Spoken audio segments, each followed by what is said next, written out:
અને લોકસભા ચૂંટણી પહેલા આમ આદમી પાર્ટીને મોટો ઝટકો। આમ આદમી પાર્ટીમાંથી વિપુલ સખિયાએ રાજીનામું આપ્યું છે।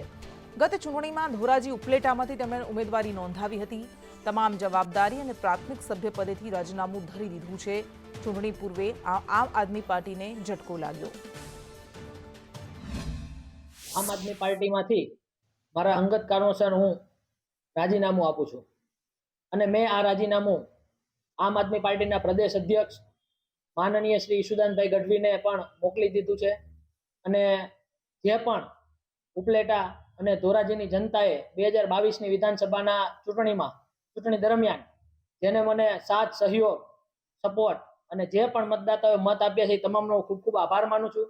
અને બીજું કે જે ચૂંટણી હતી એની પહેલા પણ હું સતત લોકો માટે લડતો રહ્યો હતો અને હાલમાં રાજીનામા આપ્યા પછી પણ મારી લડત ચાલુ રહેશે અને આવનારા દિવસોમાં ઉપલેટા અને ધોરાજીની જનતા માટે હું હંમેશા દરેક કામ માટે તત્પર રહેવાનો છું અને આજ રોજ હું આમ આદમી પાર્ટીમાંથી અંગત કારણોસર રાજીનામું આપું છું।